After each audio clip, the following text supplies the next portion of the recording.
Hello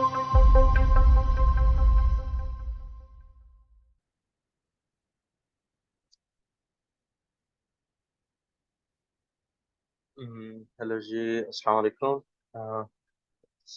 कैसे हैं आप सब? अच्छा क्लास है।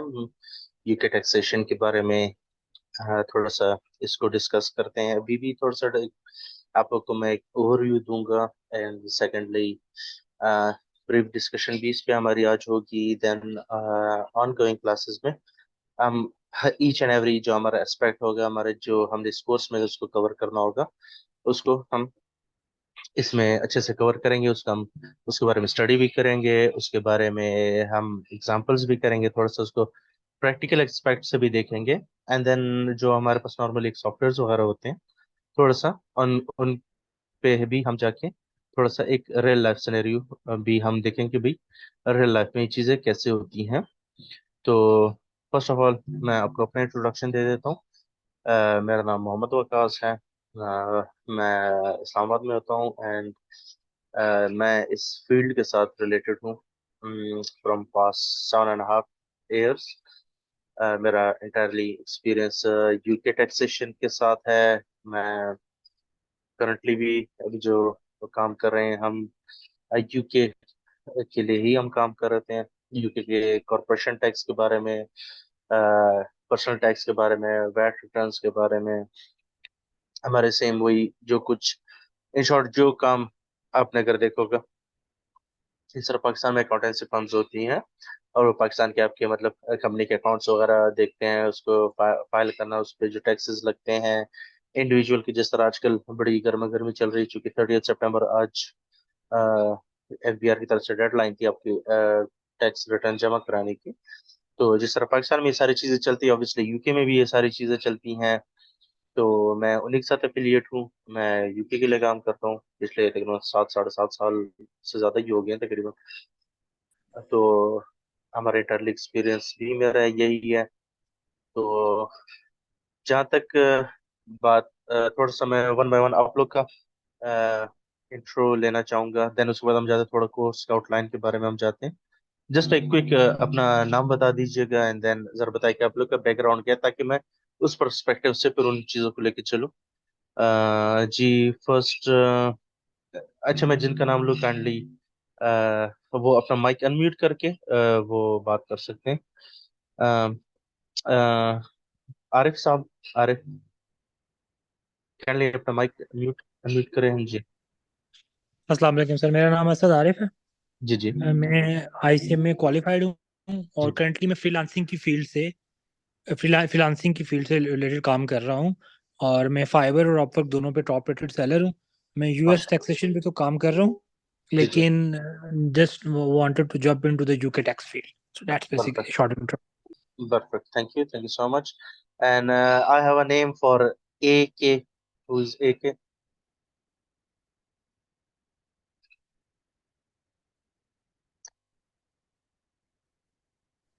आई थिंक अब्दुल राव।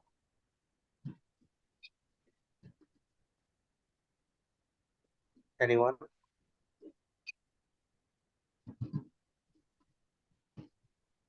अच्छा, चले लियाकत अली, आप काइंडली थोड़ा सा अपना शॉर्ट नेम बता दे, अपना बैकग्राउंड बता दे, क्या पढ़ा है, क्या करते हैं। कौन है? हाँ? Okay, anyone else? Natasha? Oh hello, अस्सलाम वालेकुम सर। वालेकुम सलाम। जी मैं नताशा हूँ। I am currently doing ACCA और मैं परफेक्ट। जॉब भी कर रही हूँ। सो मैं यूके का टैक्स सीखना चाह रही हूँ ताकि मैं जो है अपना फाइबर पे काम शुरू कर सकूँ। ओके, कितने पेपर्स हो चुके हैं आपके? I have completed 6 to 7 exams, like papers दे चुकी हूँ। जस्ट एएफडी की है, एसीसी के? एसीसी के। Okay, perfect, that's fine, that's fine. Okay, so Ahmad Tariq sahab. Assalamu alaikum, sir. My name is Mohammad Ahmed Tariq. I am from Multan. I am reading LLB part third. LLB कर रहे हैं आप? जी sir. अच्छा, perfect, good good. अच्छा, मुदस्सिर नजर साहब। अस्सलाम वालेकुम।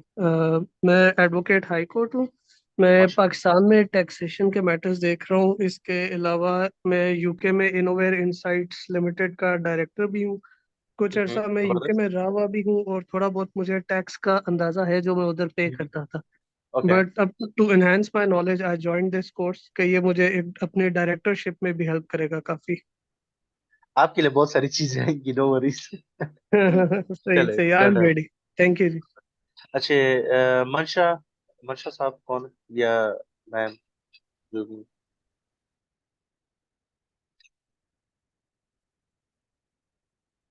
Okay, Mohammad Bilal Ansari.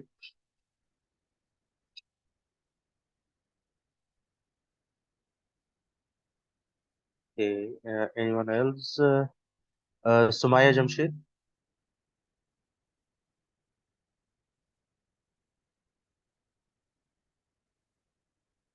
Anyone, just एक रफ हेलो है हमारा, एक हो जाए, थोड़ा एक इंटरेक्शन हो जाए, थोड़ा मुझे आपके बैकग्राउंड को पता लग जाए कि भाई आप लोग की क्वालिफिकेशन क्या है, या आप लोग करंटली क्या कर रहे हैं। तो अ, अच्छा, वॉलंटियरली अगर मैंने किसी का नाम ना लिया तो।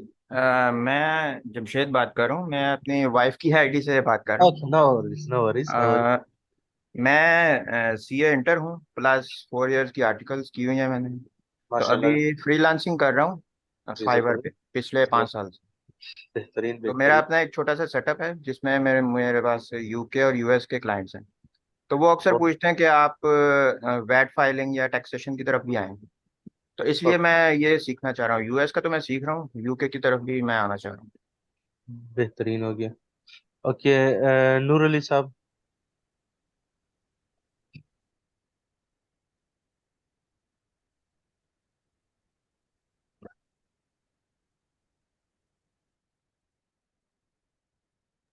एनीवन है जो अपना इंट्रोडक्शन देना चाहे, प्लीज रेज योर हैंड। अस्सलामुअलैकुम, मेरा नाम खालिद गफ़ार है। मैं मास्टर्स किया हुआ है मैंने फाइनेंस में, और मैं पिछले 27 साल से बहरिया फाउंडेशन में जॉब करता रहा हूँ। माशाल्लाह और माशाल्लाह, लास्ट जबरदस्त। जॉब मेरी एज ए मैनेजर टैक्सेशन थी। अभी मैं अपनी कंसल्टेंसी फर्म रन कर रहा हूँ, लेकिन मैं अभी पाकिस्तानी टैक्स पे ही काम कर रहा हूँ सर। बेहतरीन है, और अब बहुत मैं चाह रहा हूँ कि मैं यूके और यूएस मार्केट में भी एंटर करूँ, तो इसलिए ये परफेक्ट। कोर्स करना चाह रहा हूँ। बेहतरीन, thank you so much. Anyone else, please you can introduce yourself. Ali Shan. अरे please don't hesitate, you guys are mature and by professional है, तो डोंट हेजिटेट।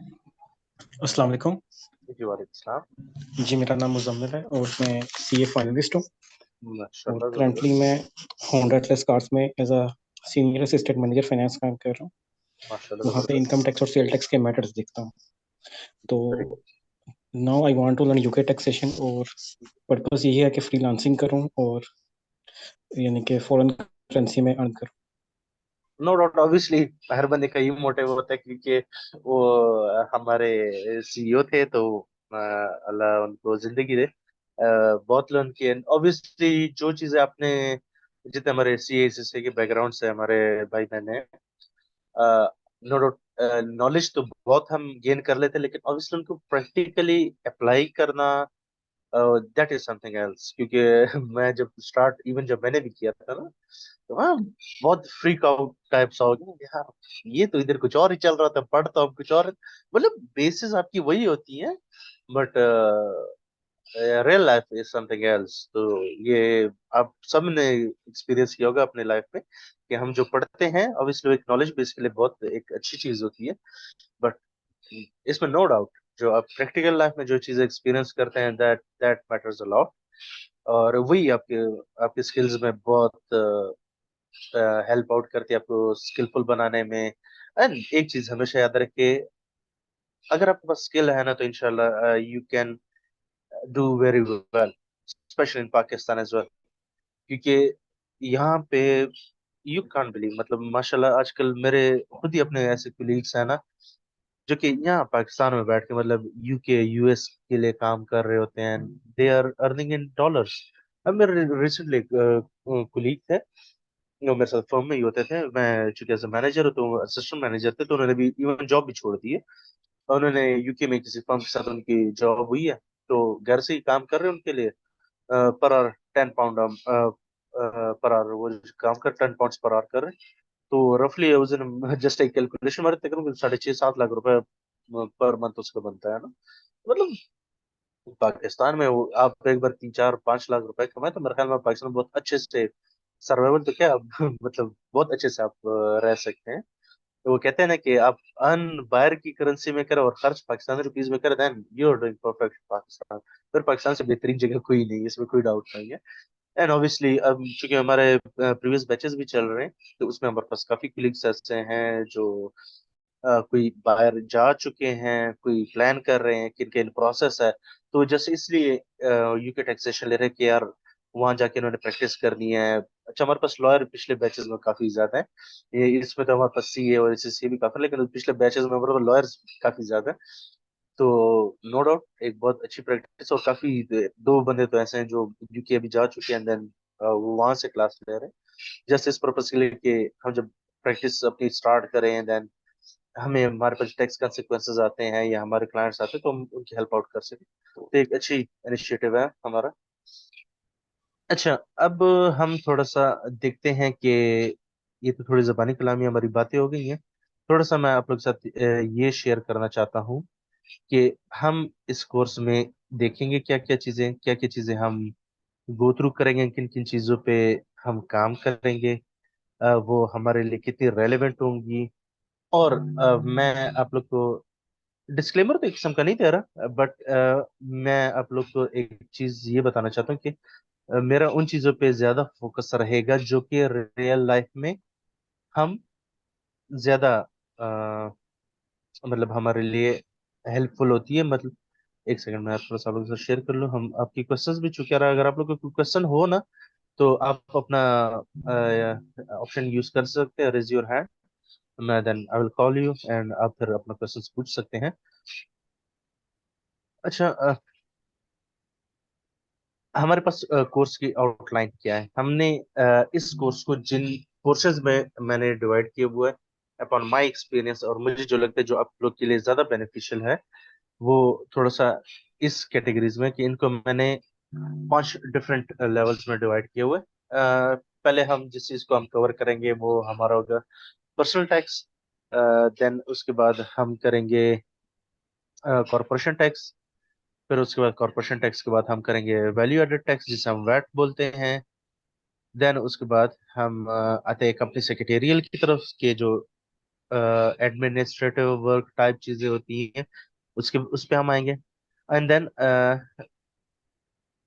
ऑब्वियसली सबसे इम्पोर्टेंट चीज हमारी होती है इसमें,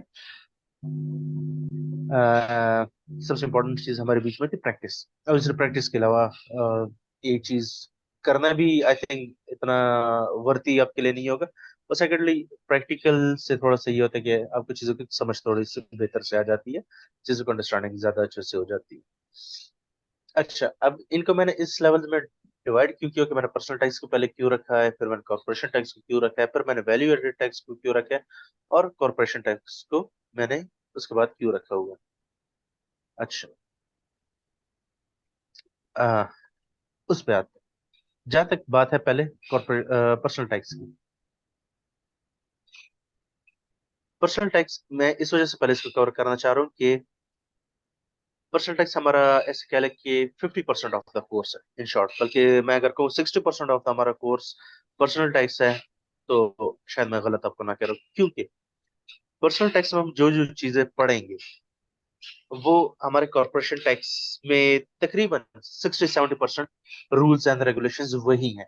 हाँ, स्लाइटली डिफरेंट होते हैं, बट 50-60% जो चीजें आप पर्सनल टैक्स में जो रूल्स पढ़ेंगे इनकम के या जो भी कैपिटल लॉसेस वगैरह जो भी चीजें आप देखेंगे, 60-70% रफली वही चीजें कंपनीज के लिए भी वही रूल्स एंड रेगुलेशंस होते हैं। तो इसलिए हम पहले हमारा जो फोकस है वो पर्सनल टैक्स पे है कि हम उस पर थोड़ा टाइम भी ज्यादा स्पेंड करेंगे, उसको ब्रीफली भी हम ज्यादा पढ़ेंगे, उस पर प्रैक्टिकल भी हम उसको ज्यादा एक्सपेक्ट देंगे, उसको प्रैक्टिस भी ज्यादा करेंगे, और हम एक सॉफ्टवेयर पे हम उसको प्रैक्टिकल ले जाएंगे, क्योंकि यूके में मेजोरिटी जो है ना टैक्स रिटर्न्स सॉफ्टवेयर के थ्रू होती है, बल्कि अभी तो रूल कर दिया बाय पेपर कुछ सिनेरियोज में आप कर सकते हैं, नॉर्मली आपने ऑनलाइन ही अपने टैक्स रिटर्न सबमिट करानी होती है। तो ऑनलाइन के लिए डिफरेंट ऑप्शंस होते हैं, डिफरेंट सॉफ्टवेयर हैं जिसके थ्रू आप टैक्स रिटर्न सबमिट करते हैं। या तो एक इंडिविजुअल जो होता है यूके में, उसके अपना गवर्नमेंट गेटवे आईडी होती है, उससे आप कर सकते हैं। अदरवाइज जो अकाउंटेंट होते हैं वो क्या होते हैं, उन्होंने एक सॉफ्टवेयर परचेज किया होता है और उस सॉफ्टवेयर में उनके पास बल्क में क्लाइंट्स होते हैं। फॉर एग्जाम्पल अगर मैं आपको अपने प्रैक्टिस की बात करूं, हमारे पास एक सॉफ्टवेयर है जिसमें हमारे पास हमारे तकरीबन जितने भी 800-900 क्लाइंट्स हैं, उन सब के अलग से अकाउंट्स बने हुए हैं। और हम उस क्लाइंट को ओपन करते हैं, उसमें अगर उसको टैक्स टैक्स रिटर्न में इसकी प्रिपेयर करने, इसके हमने सारी इनकम्स और जितने भी टैक्स के इश्यूज होते हैं वो सारे कुछ हम उसमें इनकॉर्पोरेट करके टैक्स की समरी वगैरह हमारे पास बन जाती है, और वहीं से हम वो सबमिट भी कर देते हैं HMRC को। ऑब्वियसली पर्सनल टैक्स हम सॉफ्टवेयर से करते हैं, तो इस तरह हम कॉर्पोरेशन टैक्स जो होती है कंपनीज की। अच्छा, मैं जो पर्सनल टैक्स बात कर रहा होता हूँ, ये पर्सनल का मतलब है एक इंडिविजुअल। लेट्स से मेरा नाम मोहम्मद वकास है, मैं एक इंडिविजुअल हूँ मोहम्मद वकास। मेरी जो इनकम्स होगी, जो कि मैंने अपनी एक टैक्स रिटर्न सबमिट करनी है, उसको मैं पर्सनल टैक्स के नेम से प्रोनाउंस करूंगा कि मैं एक पर्सनल टैक्स रिटर्न अपनी एक बनाऊंगा। मेरी जितनी भी एम्प्लॉयमेंट इनकम हो गई है, मेरा अगर कोई सोल ट्रेडर बिजनेस है, छोटा मोटा मेरा बिजनेस हो गया, कंपनी नहीं, कंपनी की हम बात नहीं करें, एक इंडिविजुअल। तो फॉर एग्जाम्पल मेरी एक शॉप है, मैं शॉप रन कर रहा हूँ, तो वो हो गई है। अब मेरे अगर कोई प्रॉपर्टी है वो मैंने रेंट पे दी, उससे रेंटल इनकम आ रही है। या अगर मैंने किसी पार्टनरशिप की हुई है वो आ रही है। तो इस तरह की जो सैलरीज होंगे, जितनी भी मेरी इनकम्स आएंगी, वो एक आपके एक पर्सनल टैक्स में आ जाती है और आपने वो सबमिट करनी होती है HMRC को। अच्छा, सेकेंडली हम थोड़ा सा पर्सनल टैक्स में हम आपको मैं थोड़ा सा एक ब्रीफली 1 बाय 1 स्टेप पे भी थोड़ा बहुत समझाता हूँ। ये हमारी एक डेमो क्लास है, इसमें मैं जस्ट आपको एक आउटलाइन बता रहा हूँ कि भाई हमें क्या क्या चीजें पढ़नी है, थोड़ा सा उनके बारे में एक फ्लेवर आपको देना चाहता हूँ।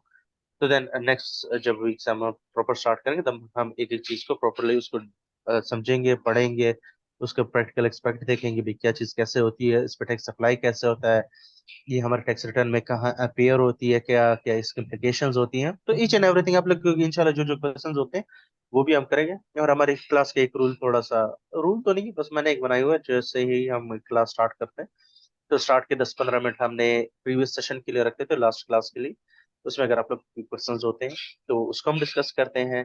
और एंड वाले लेक्चर के एंड पे हमारे पास 10-15 मिनट हमने रखे होते हैं कि करंट लेक्चर में, आज के लेक्चर में हमने जो जो चीजें की हैं, और उसमें अगर कोई इशू आपको होता है तो आप उसका क्वेश्चन कर सकते हैं। और ऐसा नहीं है कि बाद में आप नहीं कर सकते। मैं इस चीज में बड़ा ही लीनियंट हूँ। देखिए, ये हम ऐसी चीज है कि ये क्वेश्चन आंसर के बगैर हो नहीं सकती है। आपके माइंड में क्वेश्चन आएंगे और मेरी पूरी कोशिश होगी उनको अच्छे से आंसर करने की। बट या मैं खुद भी एक ह्यूमन बीइंग हूँ, कभी कभी इंसान के माइंड में वो चीज़ उस वक्त नहीं होती है, देन हो जाता है। Then I will try to make my level best, और मैं अ, उसको अच्छे तरीके से करना चाहूंगा। अच्छा, हम आते हैं पर्सनल टैक्स रिटर्न में। पर्सनल टैक्स रिटर्न में हम क्या क्या चीजें पढ़ेंगे, क्या क्या चीजें देखेंगे, क्या क्या चीजें हम करेंगे। उसमें फर्स्ट ऑफ ऑल हमारे पास आ जाती है एम्प्लॉयमेंट इनकम टैक्स।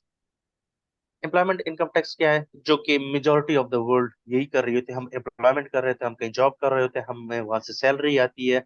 उस सैलरी पर टैक्स कैसे लगता है, टैक्स कैलकुलेट कैसे होता है, वो टैक्स रिटर्न पे जाता है कैसे है, ये चीजें हम डिटेल में पढ़ेंगे।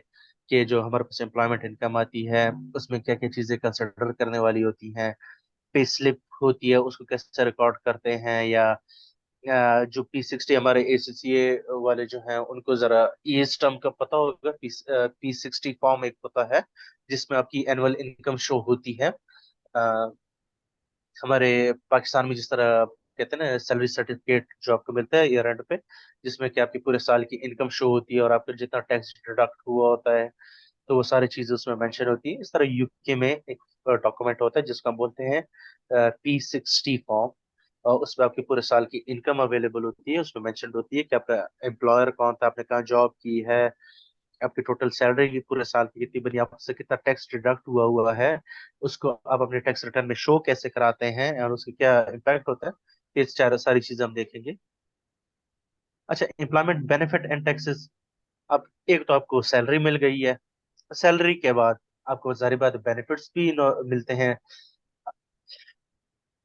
सॉरी, बेनिफिट्स में अगर मैं आपको रफली बताऊं जो कि फॉर एग्जाम्पल अगर मैं कहीं जॉब कर रहा हूँ और मुझे कंपनी ने कार दी हुई है, तो उस कार पे वो भी एक बेनिफिट है ना, तो वो भी मेरे किस्म की क्या कहते हैं ना, उस बेनिफिट पे भी टैक्स लगता है। क्योंकि अगर आप उसको मॉनेटरी टर्म में कंसिडर करो तो वो भी एक किस्म के पैसा ही हुआ है ना। अगर आप गाड़ी दी हुई गाड़ी फ्री की तो नहीं आती है ना, या आपको अगर फ्यूल अलाउंस मिलता है तो फ्यूल फ्री का तो नहीं आता है, तो वो भी मॉनेटरी टर्म में एक आपकी एक किस्म की सोर्स ऑफ इनकम होती है, तो उस पे भी टैक्स आपका लगता है। सेकेंडली अच्छा, मैं आपको जस्ट एक बताना चाहता हूँ, हम जितने भी पर्सनल टैक्स करते हैं ना, हमारे प्रीवियस बैच में भी यही चल रहा है कि हम जैसे हमने एम्प्लॉयमेंट इनकम पढ़ ली ना, तो एम्प्लॉयमेंट इनकम का हम सारा कुछ पढ़ के प्रॉपर डॉक्यूमेंटेशन वगैरह देख के उसको प्रैक्टिकल एग्जांपल करके हम एक प्रॉपर टैक्स रिटर्न प्रिपेयर कर रहे हैं अपने साथ सॉफ्टवेयर में, ठीक है। अभी हमने जैसे हमने एम्प्लॉयमेंट इनकम पढ़ ली, तो हम एम्प्लॉयमेंट इनकम हमारे टैक्स रिटर्न में आ रही है। देन अगर हमारे पास कोई बेनिफिट्स वगैरह होंगे, गाड़ी वगैरह है, या हमें घर दिए हुए रहने के लिए फ्यूल अलाउंस हमें मिल रहा है, मेडिकल अलाउंस मिल रहा है, इस तरह का कोई अलाउंस मिल रहा है, तो वो भी हमारे टैक्स रिटर्न में आ रहा है। उसके बाद हमने रेंटल प्रॉपर्टी पढ़ी, तो रेंटल प्रॉपर्टी का हमने प्रॉपर उसके बारे में पहले स्टडी किया, भाई क्या रूल्स एंड रेगुलेशंस है, क्या लॉस है उसके लिए। हमने एक प्रैक्टिकल एग्जांपल की उसकी, कि एक रेंटल इनकम जो है ना वो आइडेंटिफाई कैसे की जाती है, कि इतनी रेंटल इनकम आई, क्या क्या एक्सपेंसेस हुए हमारे पास, रेंटल इनकम प्रॉफिट की एक फिगर आ गई, वो प्रॉफिट हमने अपने टैक्स रिटर्न में कैसे शो कर रहे हैं। तो हम डिफरेंट इनकम्स को एक टैक्स रिटर्न एक प्रॉपर प्रिपेयर कर रहे होते हैं, सारी इनकम्स उसमें इंक्लूड कर रहे होते हैं, और सारी फिर उसकी टैक्स कैलकुलेशन हम देख रहे होते हैं, और क्या क्या बेनिफिट्स हम अवेल कर सकते हैं, क्या क्या रिलीफ हमें अवेलेबल है, क्या कैसे हमें टैक्स पड़ेगा, कितना टैक्स पड़ेगा, ये सारी चीजें हम प्रॉपर एक पूरी टैक्स रिटर्न हम बना रहे होंगे। तो रेंटल इनकम में हम क्या चीजें देखते हैं कि मैं आपको प्रॉपर दिखाऊंगा कि यूके में अगर एक बंदे की रेंटल प्रॉपर्टी है तो वो वर्क कैसे करती है, वो किसी एजेंट के थ्रू उसने रेंट पे दी हुई है। जिस तरह हम यहाँ होते हैं ना प्रॉपर्टी एजेंट्स जो होते हैं, प्रॉपर्टी डीलर्स जो होते हैं, वहाँ पे भी प्रॉपर्टी के एजेंट्स होते हैं। अब अपनी प्रॉपर्टी उनको दे देते हैं, वो उसको लेट कर देते हैं, किराए पे दे देते हैं, और वही उनके इनकम रेंटल भी वो ले रहे, तो बस आपको मंथ एंड पे आपको पैसे ट्रांसफर कर देते हैं। कोई एक्सपेंस वगैरह हुआ तो कोई रिपेयर्स वगैरह करने होते हैं घर में, कोई लीकेज वगैरह हुई हो तो वो ठीक करा लिए, तो वो आपको बिल कर देते हैं कि आपकी इतनी रेंटल इनकम आई, उसमें ये एक्सपेंसेस हुए और इतने पैसे बच गए, और इतने हमने आपके अकाउंट में ट्रांसफर कर दी। तो इस तरह हम प्रॉपर रेंटल इनकम स्टेटमेंट भी बनाएंगे, वो इनकम भी अपने टैक्स रिटर्न में ले जाएंगे। Self employment income and taxation, इसकी अगर हम बात करें तो अगर एक एक इंडिविजुअल है, वो अपना कोई सोल ट्रेड बिजनेस कर रहा है। सोल ट्रेड से मुराद ये है कि कंपनी नहीं, यहाँ पे हम एक इंडिविजुअल की बात करें। फॉर एग्जांपल मैंने एक फूड स्टॉल लगाए हुए, मैं बिरयानी बेचता हूँ, मैंने एक स्टॉल लगाया, मैं बिरयानी बेचता हूँ, ये मेरा एक सोल ट्रेड बिजनेस है, ठीक है। ये आप फ्रीलांस कर रहे हैं, तो आप फ्रीलांस जब करें तो आपका एक इंडिविजुअल सोल ट्रेड बिजनेस है, आपका सेल्फ एम्प्लॉयमेंट आप करें, आप आपका अपना एक बिजनेस है। आल्दो वो रजिस्टर्ड नहीं है, वो कंपनी रजिस्टर्ड नहीं है, लेकिन है तो एक बिजनेस ही। इस तरफ जितने भी आप बिजनेस हो गए, अगर कोई बार्बर हो गया, किसी की शॉप हो गई, किसी की मीट शॉप हो गई है, या कोई एडवाइजरी सर्विसेज प्रोवाइड कर, माशाल्लाह आप सारे प्रोफेशनल्स हैं, कोई टैक्सेशन की एडवाइजरी कर रहे हैं, कोई ऑडिट की एडवाइजरी दे रहे हैं, तो मतलब डिफरेंट तरीके आप एडवाइजरी दे रहे हैं। इस तरह की अगर आपको कोई इस तरह छोटा मोटा बिजनेस है, तो उससे आपकी जो इनकम्स आती हैं, उस पर कैसा टैक्स लगता है, उसके बारे में क्या क्या रूल्स हैं, क्या क्या रेगुलेशंस हैं, अ, आपकी इनकम में से कौन कौन से एक्सपेंसेस अलाउेबल हैं, किस कौन कौन से एक्सपेंसेस आप क्लेम कर सकते हैं, ये सारी चीजें हम देखेंगे। अच्छा, उसके बाद हम सेल्फ एम्प्लॉयमेंट में देखें कि सेल्फ एम्प्लॉयमेंट में आपको रिलीफ्स कौन कौन से अवेलेबल है। अगर आपको फॉर एग्जांपल इस टैक्स ईयर में लॉस हो गया है, तो उस लॉस को आप किस तरह सेट ऑफ करा सकते हो, उससे कोई रिलीफ मिलता है आपको या नहीं, या वो लॉस आप अगले सालों से लेस करा सकते हो, प्रॉफिट से लेस करा सकते हो या नहीं, या उनका पिछले सालों की इनकम से लेस करा सकते हैं। मतलब टैक्स प्लानिंग्स वगैरह हम इसकी काफी देखेंगे, बड़े थॉरो की इन चीजों को हम देखेंगे। कैपिटल अलाउंसेस, ये हमारे शायद आप लोग को अगर इतना आइडिया नहीं, लेकिन जो हमारे सी वाले उनको थोड़ा ये टर्म्स का पता होगा, बल्कि एसीसी वालों को ज्यादा पता होगा, क्योंकि यूके टैक्सेशन पढ़ते हैं उसमें, तो यूके में कैपिटल अलाउंसेस आपको मिलते हैं। कैपिटल अलाउंसेस क्या चीज होती है? अब नॉर्मली हम जब बिजनेस के लिए एक एसेट परचेज करते हैं, तो उसमें हम डेप्रिसिएशन कैलकुलेट करते हैं, कि फॉर एग्जांपल हमने अगर एक मशीन खरीदी है अपने बिजनेस में यूज करने के लिए, हम कहते हैं कि हम इसको 5 साल अपने बिजनेस में चलाएंगे। तो आप क्या करते हैं, उसकी कॉस्ट को 5 साल पे डिवाइड कर देते हैं। जैसे 1 लाख की हमने कोई मशीन परचेज की, हमने कहा वो 5 साल अपने बिजनेस में यूज करेंगे, तो हर साल 20-20 हजार हम अपने एक्सपेंसेस में वो डिप्रिसिएशन ऐड करते हैं ना, ताकि हमारे एक्सपेंसेस ज्यादा होंगे तो हमारा प्रॉफिट कम होगा, जब प्रॉफिट कम होगा तो हमें टैक्स कम पे करना पड़ता है। लेकिन जब हम जाते हैं कॉर्पोरेशन टैक्स रिटर्न पे, हम जब बना जाते हैं टैक्सेशन पे, तो टैक्स वाले कहते हैं कि यार हम अकाउंटिंग डेप्रिसिएशन जो है ना, हम इसको नहीं मानते, इसकी जगह आप कैपिटल अलाउंस ले लें। तो कैपिटल अलाउंस जो है ना, वो भी डेप्रिसिएशन की तरह होती है। कैपिटल अलाउंस को अगर हम सेकंड नेम देना चाहें तो इसको हम बोलते हैं कि टैक्स डेप्रिसिएशन भी आप इसको कह सकते हैं, कि टैक्स के मुताबिक आप डेप्रिसिएशन एक एसेट कैसे कर सकते हैं। लेकिन ऑब्वियसली उसकी टर्म डिफरेंट है, हम इसे कैपिटल अलाउंस कहते हैं, इसे हम डेप्रिसिएशन नहीं कहते हैं। तो वो क्या चीज होती है, वो कैपिटल अलाउंसेस कैसे क्लेम कर सकते हैं आप डेप्रिसिएशन की जगह, वो हम एक प्रॉपर उसके रूल्स से पढ़ेंगे, क्या क्या चीजें उसमें आती हैं। कार्स पे किस तरह कैपिटल अलाउंस मिलता है, प्लांट एंड मशीनरी पे कैसे मिलता है। इसमें होता है मेन पूल एक होता है, एक स्पेशल रेट पूल होता है। तो वो सारा कुछ हम उसमें उसको कवर करेंगे। हम जाते हैं कि जनाब पार्टनरशिप इनकम एंड टैक्सेशन पे, अगर हमारी कोई पार्टनरशिप है, जिस तरह पार्टनरशिप के नाम से आप लोग वाकिफ होंगे कि पार्टनरशिप क्या चीज होती है, कि सोल ट्रेड की जिस तरह हमने जिक्र किया ना, कि हम कंपनी नहीं रजिस्टर्ड, लेकिन हम इंडिविजुअली एक बिजनेस कर रहे हैं। तो अगर उस बिजनेस में मेरे साथ एक दो पार्टनर और हैं, या हम 2-3 बंदे मिलकर हम एक कारोबार कर रहे हैं, तो ऑब्वियसली जब हम साल हमारा पूरा होगा, जितने हमारा प्रॉफिट हुआ होगा, तो हमारे बीच में इक्वली डिस्ट्रीब्यूट होगा। तो प्रॉफिट डिस्ट्रीब्यूशन कैसे होती है, फिर हम उस पर टैक्स कैसे लगता है, तो सारी चीज हम आपस में देखेंगे। ट्रेडिंग लॉसेस और उसके इम्प्लीकेशंस वगैरह देखेंगे, कि अगर हम जो ट्रेड करें उसमें अगर हमें लॉसेस वगैरह हो जाते हैं, उसको हम कैसे ट्रीट कर सकते हैं, उससे हम क्या क्या फायदे ले सकते हैं। पेंशन एंड टैक्सेशन, आप अगर एम्प्लॉयमेंट कर रहे होते हैं तो आप पेंशन कंट्रीब्यूशन कर रहे होते हैं, क्योंकि आपके रिटायरमेंट एज तक आप कंट्रीब्यूट करते हैं। जब आप रिटायर हो जाते हैं देन आपको पेंशन मिलती है। उसका क्या क्राइटेरिया होता है, वो आपकी सैलरी से कैसे कटता है, उसकी क्या इम्प्लीकेशन होती है, ये सारी चीजें हम देखेंगे। National insurance tax, there types and implication.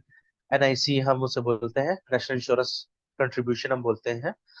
आपकी सैलरी से एक फिक्स अमाउंट टैक्स की कटती है, किस तरह कटती है, किस बेसिस पे कटती है, किस किस टाइप की नेशनल इंश्योरेंस आप कंट्रीब्यूशन करते हैं। जिस तरह हम पाकिस्तान में होते हैं, आप जॉब कर रहे होते हैं ना, तो फॉर एग्जाम्पल अगर आपकी तनख्वाह 1 लाख है, तो आपसे 2-3 हज़ार रुपए का टैक्स कटता है, और बाकी आपको 97,000 98,000 आपकी अकाउंट में आपकी सैलरी मिल जाती है। तो वो 2,000 जो टैक्स कटा है ना, वो अगर हम उसको यूके की टर्म्स में देखें तो वो नेशनल इंश्योरेंस कंट्रीब्यूशन होती है, जिसे हम एनआईसी बोलते हैं। तो ये नेशनल इंश्योरेंस कंट्रीब्यूशन कितने टाइप की होती है, किस बेस पे लगती है, उनकी लिमिट्स क्या है, ये सारी चीजें हम देखेंगे।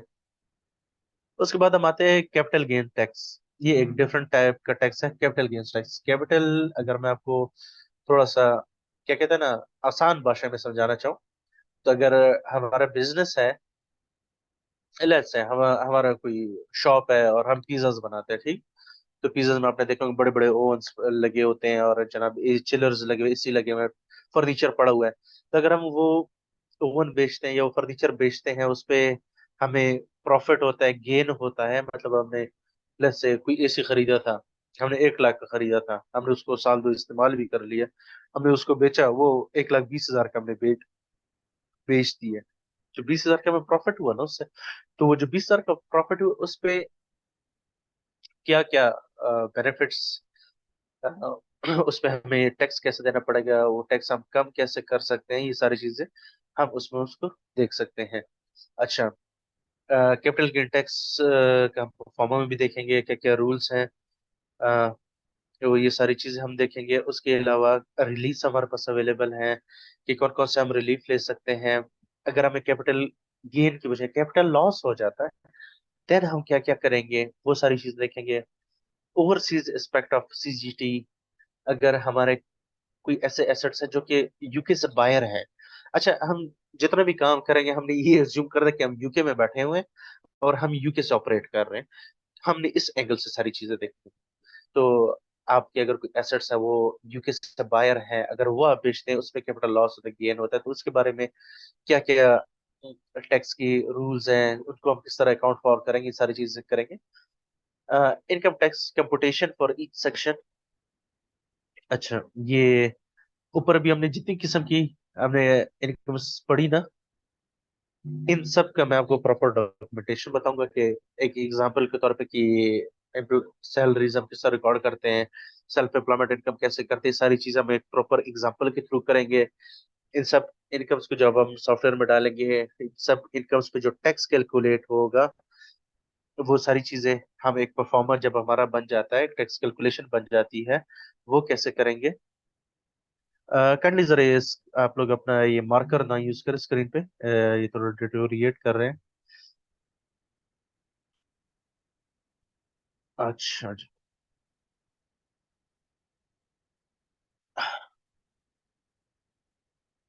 हम आ जाते हैं इसके बाद,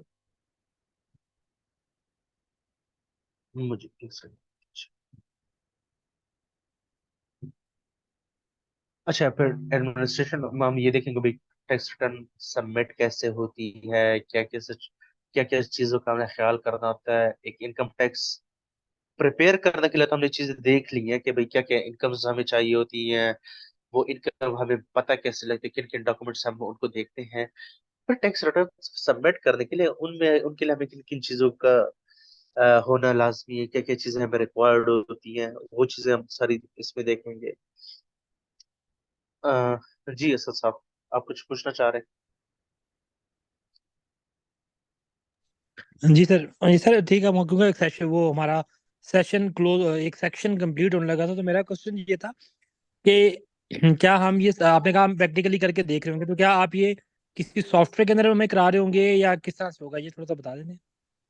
देखिए, मेरी जो अप्रोच चल रही होती है ना, अब जिस तरह अगर पर्सनल टैक्स की है ना, तो मैं पहले आपको डॉक्यूमेंट दिखा देता हूँ। फॉर एग्जाम्पल एम्प्लॉयमेंट का मैं आपको P60 फॉर्म दिखाऊंगा कि एक बंदा है, ये उसकी P60 फॉर्म है, उसकी इतने इनकम है, इतना टैक्स है। तो उसमें मैं मैनुअली आपको एक बार एक्सेल शीट पे उसको दिखा दूंगा कि हम टैक्स कैलकुलेट कैसे करते हैं, कैसे टैक्स रेट्स अप्लाई करते हैं, पर्सनल अलाउंस उस पर हम कैसे लगाते हैं, ये सारी चीजें हम ये कर लेंगे। देन उसको हम एक सॉफ्टवेयर में भी मैं आपको करके बताऊंगा कि सॉफ्टवेयर है, इसमें हम अब देखते हैं, क्योंकि ये सॉफ्टवेयर जो है ना, ये HMRC जो वहाँ की जिस तरह पाकिस्तान में FBR है, यूके में HMRC है।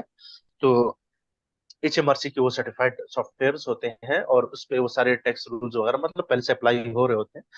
तो उसमें भी हम प्रैक्टिकली देखेंगे कि हम एक इनकम हमने उसमें इनपुट की और उस पे वो अपनी टैक्स कैलकुलेशन करता है। तो चूंकि हमने अपनी एक्सेल पे भी वो टैक्स कैलकुलेशन की होगी, वो सॉफ्टवेयर भी करेगा, तो हमें पता लग जाएगा कि भाई हमने अपनी जो टैक्स कैलकुलेशन की वो हमने ठीक की है या नहीं। लेकिन इंशाल्लाह ठीक ही होगी। नो वरीज अबाउट दैट, इंशाल्लाह ठीक ही होगी। तो हम दोनों तरीके देखेंगे, हम मैनुअली भी देखेंगे, अगर हम पेपर बेस करते हैं, फॉर एग्जांपल हम खुद ही कैलकुलेट करते हैं खुद ही। मैं आपको इसलिए एक बार करूंगा ताकि आपको वो जो रूल्स हैं और जो वो टैक्स स्लैब्स हैं उसको कैसे अप्लाई करना है, ताकि वो आपको खुद ही भी पता लग जाए। और फिर हम सॉफ्टवेयर से एक ऑथेंटिक वे है ना, क्योंकि सॉफ्टवेयर एक ज्यादा ऑथेंटिक चीज हो गई है ना, वो गलती नहीं करता है। हम तो इंसान है, ह्यूमन एरर कर सकते हैं, शायद हमें कोई एक आध चीज रिलीफ वगैरह भूल जाए, लेकिन सॉफ्टवेयर तो नहीं भूलेगा। तो हम खुद ही भी उस चीज को करेंगे, उसके बाद फिर सॉफ्टवेयर से भी कराएंगे कि भाई वो क्या कहता है। तो हम दोनों लास्ट क्वेश्चन है मेरा, सॉरी आप, आई डोंट जी वांट टू इंटरप्ट मोर। तो वो जो सॉफ्टवेयर हैं, ठीक है, वो सिर्फ रजिस्टर्ड फर्म्स के पास ही एक्सेस होती है उनकी, या क्योंकि जिस तरह यूएस में होता है कि वो सिर्फ आपको सॉफ्टवेयर जो है वो किसी जो फर्म होगी जो यूएस में सीपीए काम कर रहा होगा उन्हीं के पास सॉफ्टवेयर होता है, टैक्स कोर या जो कुछ सॉफ्टवेयर आ रहे होते हैं। इस केस में क्या हम एक एज एन इंडिविजुअल कि भी वो सॉफ्टवेयर सब्सक्राइब कर सकते हैं, या वो हमें उसके लिए किसी यूके की फर्म से एफिलिएट होना लाजमी है हमारे लिए? बस ये क्वेश्चन है मेरा इस सेक्शन का। अच्छा, देखिए, जहां तक बात आप सॉफ्टवेयर की कर रहे हैं ना, मैंने आपको कहा कि चले, अब आपने बात छेड़ ही दी है तो मैं आपको थोड़ा इसको डिटेल में बता देता हूँ। टैक्स रिटर्न आप दो तरीके से फाइल कर सकते हैं, ठीक है। एक तरीका तो आपके पास ये है कि आप कंपनी में एज अकाउंटेंसी फर्म रजिस्टर्ड हुए हैं, ठीक है। आप HMRC के पास एक रजिस्टर्ड चार्टर्ड अकाउंटेंसी फर्म है, ठीक हो गया। आपके पास अपने क्लाइंट्स आते हैं, आप HMRC को कहते हो कि भाई ये मेरे क्लाइंट्स हैं, मैं इनका एजेंट हूँ, इनके बिहाफ पे मैं आपसे बात करूंगा, इनके टैक्स रिटर्न्स जमा करानी होगी, इनके टैक्स के जो भी मसले होंगे वो मैं इनके बिहाफ पे मैं रिप्रेजेंट करूंगा। तो इनके बिहाफ पे मैं टैक्स रिटर्न सबमिट भी कर सकता हूँ। ठीक है, एक सिनेरियो तो ये हो गया। एक सिनेरियो ये होता है कि हर इंडिविजुअल जो टैक्स रजिस्टर्ड होता है यूके में, उसका अपना गवर्नमेंट HMRC के साथ एक पोर्टल होता है। जैसे आप FBR पे देखते हैं तो हर बंदे का अपना एक पोर्टल होता है। तो ये आगे दो डिफरेंट आईडीज, आपके पास एक अपनी एज एन चार्टर्ड एक अकाउंटेंट की आईडी आ गई है कि आप एक रजिस्टर्ड HMRC अकाउंटेंट है, और HMRC ने आपको ऑथराइज किया हुआ है कि हाँ आप लोगों के बिहाफ पे काम कर सकते हो। जो क्लाइंट आपके पास आता है आप HMRC को इन्फॉर्म करते हो, एक लेटर देते हो, उसको अपने साथ रजिस्टर करते हो अपने पोर्टल पे कि भाई ये मेरा क्लाइंट है और मैं इनका एजेंट हूँ। ठीक है, तो इनके बिहाफ पे मैं टैक्स रिटर्न सबमिट कर सकता हूँ। एक तरीका ये होगा, एक ये होगा कि आप जैसे घर पाकिस्तान बैठे हो, ठीक है, अब पाकिस्तान में आपको एक कोई यूके का क्लाइंट, आपने उसकी टैक्स रिटर्न सबमिट कर दिया। अब चूंकि आप तो यूके में ना अकाउंटेंट रजिस्टर्ड है ना आप यूके में बैठे हुए हैं, आप कुछ नहीं कर सकते। तो आप उस क्लाइंट के लॉगिन आईडी पे, मतलब जिस तरह हम FBR की आईडी लॉगिन करते हैं सर, आप उसकी HMRC की आईडी लॉगिन करके उसकी टैक्स रिटर्न वहां से बना के उसमें सबमिट कर सकते हैं। अब बात आती है सॉफ्टवेयर पे।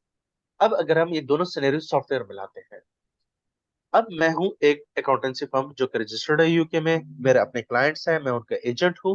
तो मुझे HMRC ने अपनी एक लॉगिन आईडी प्रोवाइड की होगी HMRC की, ठीक है। अब जब वो, फॉर एग्जांपल आपका नाम असद है, तो असद यूके में मेरा एक क्लाइंट है, उसके मैंने टैक्स रिटर्न बनानी, और मेरी फर्म का नाम है वकास चार्टर्ड अकाउंटेंट्स, ठीक हो गया।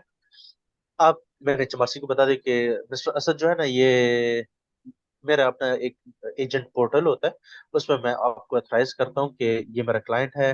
तो वो रिक्वेस्ट जो है ना HMRC के पास चली जाती है। HMRC जो है ना आपको एक लेटर इशू कर देता है, उसमें ऑथेंटिकेशन कोड होता है, एक 6 डिजिट्स का कोड होता है।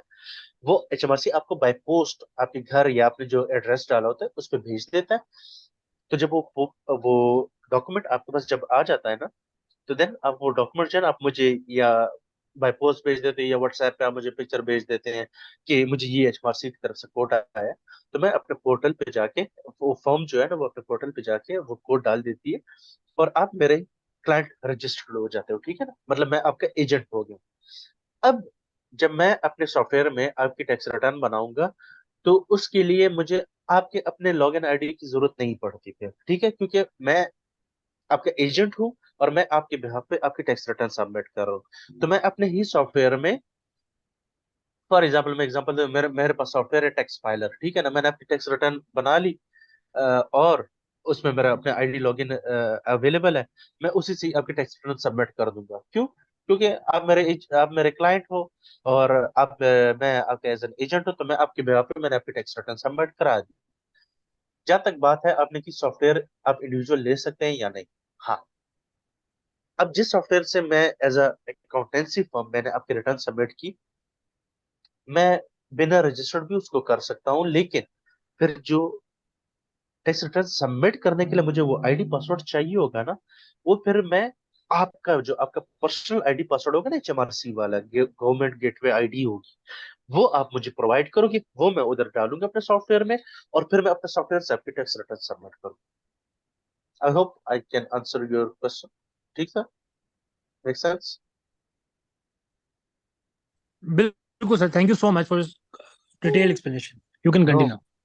Thank you. अच्छा, ये थोड़ा सा हमारा हो गया था पर्सनल टैक्स, एक इंडिविजुअल के बारे में, हम किस तरह इस चीजों को लेके चलते हैं। उसके बाद आते हैं हम थोड़ा सा कॉरपोरेशन टैक्स। अब एक इंडिविजुअल काम करना और एक कंपनी काम करना, नेचर तकरीबन दोनों की सेम है, दोनों ही बिजनेस कर रहे होते हैं, लेकिन फर्क क्या होता है, इंडिविजुअल गवर्नमेंट के साथ रजिस्टर्ड नहीं होती है, और कंपनी जो होती है वो रजिस्टर्ड होती है, जिस तरह लिमिटेड कंपनीज होती हैं। तो अब जिस तरह मैंने आपको कहा ना कि ज्यादातर जो टैक्स रूल्स, अब देखिए जिस तरह मैंने स्टार्ट में कहा ना, आप लोग की कोई, हमने कहा पिज्जा शॉप हम एक चला रहे हैं, ठीक है ना, हम एक इंडिविजुअल, हम एक पिज्जा शॉप रन कर रहे हैं। उसी पिज्जा शॉप का अगर मैं कंपनी बना लूं, उसका रजिस्टर करा लूं कंपनी में, तो तब भी तो सारी एक्टिविटीज में वही कर रहा हूं जो मैं पहले एज इंडिविजुअल कर रहा था, ठीक हो गया। लेकिन अब वो कंपनी बन गई, वकास पिज्जा हाउस लिमिटेड हो गया, ठीक हो गया। तो अब जब वो लिमिटेड कंपनी हो गई है, तब वो चीजें कैसे चलेंगी, तब हमें क्या क्या बेनिफिट्स अवेलेबल है, तब हमारा टैक्सेस कैसे लगेंगे, तब हम चीजों को लेके चलते हैं कि भाई कंपनी के पर्सपेक्टिव से ये सारी चीजें किस तरह देखी जाती हैं। लेकिन ज्यादातर जिस तरह मैंने आपको पहले ही कहा ना कि जो हमने पर्सनल एक इंडिविजुअल के जो भी टैक्स रूल्स वगैरह हमने पढ़े होते हैं, 60-70% वो वो रूल जो है ना वो कंपनी के लिए भी अप्लाई होते हैं, बस थोड़ा स्लाइटली ऊपर नीचे थोड़ा बहुत डिफरेंस होता है आपस में। तो अच्छा मौसम, आप कुछ पूछना चाह रहे हैं, पूछ ले, फिर हम थोड़ा इसको रैप अप करके थोड़ा देखते हैं कॉर्पोरेशन टैक्स को। जी। सॉरी सर, नो इशू, मुझे नो इशू। पूछनी थी आपसे, आवाज़ आ रही है? जी जी आ रही अच्छा सर, मुझे ये पूछना था कि इसके लिए जो हमने वो रजिस्टर होना है, या इसके लिए यूके टैक्स के लिए हमने जो पेड करना है, इसके लिए एसीसीए होना ज़रूरी है कि एमकॉम जिन्होंने किया वो भी इसमें एलिजिबल है? है। देखिए अगर इसके लिए तब ये होता है ना कि अब नहीं, ऐसा कुछ नहीं। अगर आप आपने वो किया ना, master in accounting and finance की होती है, आप एज अकाउंटेंट वहाँ पे प्रैक्टिस अपनी यूके में चला सकते हैं। लेकिन यूके में चूंकि कंपनी बनाने के लिए थोड़ा ये मसला होता है कि आपको वहाँ पे रजिस्टर्ड एड्रेस डालना होता है। मतलब अगर आप यूके में कंपनी बनाते हो ना, तो आप वहाँ पाकिस्तान का एड्रेस तो आप नहीं डाल सकते हो ना, आप यूके का ही अपना एड्रेस डालना होगा कि मेरी ये कंपनी है। बेशक आप अपने घर से क्यों ना कर रहे हो, यूके में घर से क्यों ना कर रहे हो, लेकिन ऑब्वियसली आपने एड्रेस डालना होता है, तभी आपकी कंपनी बनती है। तो सॉरी, आप क्वेश्चन थोड़ा मेरे माइंड से स्किप हो गया। अच्छा, मैं दोबारा बता देता हूँ सर। इसके लिए जो हमने, अगर हाँ हमने प्रैक्टिशनर सही, बनना है इट्स ओके। यूके हाँ टैक्स के लिए, उसके लिए हमारा जो एजुकेशन बैकग्राउंड है वो एसीसी होना लाजमी है कि एमकॉम अच्छा, अगर किया हुआ तो वो भी एलिजिबल है? देखिए सिंपल ये है कि अपने मास्टर्स किसी भी अकाउंटेंसी बॉडी से किया। अकाउंटेंसी बॉडी में आपके ईसीसी आ गया, आईसीडब्ल्यू हो गया, सीएमए हो गया, आईसीएमए हो गया, या पाकिस्तान की जो एमबीए हो गया, एमकॉम हो गया, या मास्टर बैंकिंग एंड फाइनेंस वगैरह, इस तरह की जो क्वालिफिकेशन इस बेस पे आप कर सकते हैं। वहाँ पे आप अपनी यूके प्रैक्टिस बना सकते हैं, अकाउंटेंसी फर्म बना सकते हैं आप। ठीक है सर, बहुत शुक्रिया सर। आप कंटिन्यू अब करें, आपका बहुत जी, शुक्रिया। अच्छा कर ले, अपना माइक म्यूट कर दीजिएगा आप। अच्छा, कॉर्पोरेशन टैक्स के बारे में हम थोड़ा सा देखते हैं कि कॉर्पोरेशन टैक्स में हम क्या क्या चीजें देखेंगे। हम पहले सबसे पहले देखें कि भाई अकाउंटिंग पीरियड क्या चीज होती है, और टैक्स अकाउंटिंग पीरियड क्या चीज होती है। ठीक है, ये दो डिफरेंट चीजें हैं। कंपनी ने जो अपना एक साल मुकर्रर किया होता है कि भाई हम जनवरी से दिसंबर तक ट्रेड करेंगे, वो क्या चीज होती है, और टैक्स आपका किस बेस पे लगता है, वो टैक्स अकाउंटिंग पीरियड एक डिफरेंट चीज होती है। तो हम वो चीजें दोनों का कंपैरिजन देखिए, डिटेल में हम देखेंगे इसको। नो वरीज, आपको अगर टर्म्स अभी समझ नहीं आ रही है, आपने टेंशन नहीं लेनी है, हम जब डिटेल में करेंगे वो ईच एंड एवरीथिंग क्लियर हो जाएगा। कंपनी के जितनी भी एक्टिविटी होती है, जितने भी प्रॉफिट्स बनते हैं, उसमें हम कॉर्पोरेशन टैक्स लगता कैसे है, वो हम कैलकुलेट करेंगे, फिजिकली भी करेंगे, मतलब एक्सेल भी करेंगे, और हम उसको सॉफ्टवेयर पे भी ले जाके देखेंगे। जिस तरह हमने पर्सनल टैक्स का किया ना, सेम हम कंपनी के लिए भी उस तरह ही करेंगे। अगर कंपनी का लॉन्ग अकाउंटिंग पीरियड है, सही है, अगर वो उसने फॉर एग्जाम्पल कंपनी रजिस्टर की 1 जनवरी को, और वो कहता है मैं पहले अकाउंट्स जो है ना वो मैं 15 मंथ्स के बनाना चाहता हूँ, वो चाहता है कि यार मैं 1 जनवरी 2022 से मैं 31 मार्च 2023 तक अपना अकाउंटिंग पीरियड रखते हो, जो कि 15 मंथ्स बनते हैं। तो जब 15 मंथ्स बनते हैं तो फिर वो 15 मंथ्स पर टैक्स कैसे अप्लाई होता है, क्योंकि नॉर्मली जो रूल होता है ना, वो 12 मंथ का जो अकाउंटिंग पीरियड होता है ना उस पर अप्लाई होता है। तो जब 12 महीने से ज्यादा का पीरियड होता है, उस पर किस तरह की टैक्स एप्लीकेशन होगी, ये सारी हम देखेंगे। डिविडेंड इनकम क्या चीज होती है, इंटरेस्ट इनकम कैसे क्या चीज होती है, उसके हमारी कंपनी से क्या ताल्लुक है, क्या क्या इफेक्ट पड़ता है। ट्रेडिंग प्रॉफिट क्या चीज होती है, कैपिटल लॉसेस जो हमने पर्सनल के लिए पढ़ा, वो कंपनी के बारे में कैसे होता है, ये सारी चीजें हम देखेंगे। इंडिविजुअल के लिए जो हमने पढ़ा ना ट्रेडिंग लॉसेस, वो हम कंपनी के लिहाज से देखेंगे। भाई अगर कंपनी के ने एक साल में लॉस किया है, तो वो लॉस को हम किस तरह ट्रीट कर सकते हैं, कोई रिलीफ ले सकते हैं, नहीं ले सकते, अगर ले सकते क्या क्या ले सकते हैं, वो सारी चीजें देखेंगे। अगर किसी कंपनी की कोई फॉरेन इनकम है, वो उसको हम कैसे देखेंगे। ठीक हो गया, वो हमारे अकाउंट्स में किस तरह आएगी, उस पर टैक्स कैसे लगेगा, ये सारी चीज देखेंगे। जिस तरह हमने इंडिविजुअल वाले में देखा, पर्सनल टैक्स में हमने पढ़ा चार्जेबल क्या था, कैपिटल गेन टैक्स। कंपनी के बारे में, कंपनी पर्सपेक्टिव से कैपिटल गेन टैक्स देखेंगे वो क्या चीज होती है। रिसर्च एंड डेवलपमेंट एक्सपेंडिचर अगर आप करते हैं, ये बहुत एक मजेदार टॉपिक है। बड़े बड़े इंटरेस्टिंग टॉपिक है ये रिसर्च एंड डेवलपमेंट टॉपिक। ये करते हैं, इस पर आपको क्या रिलीफ मिलता है? टैक्स क्रेडिट आपको मिलता है, टैक्स रिलीफ मिलता है। आप मतलब इनहेंस रिलीफ इसमें आपको मिलता है, वो क्या चीज होती है?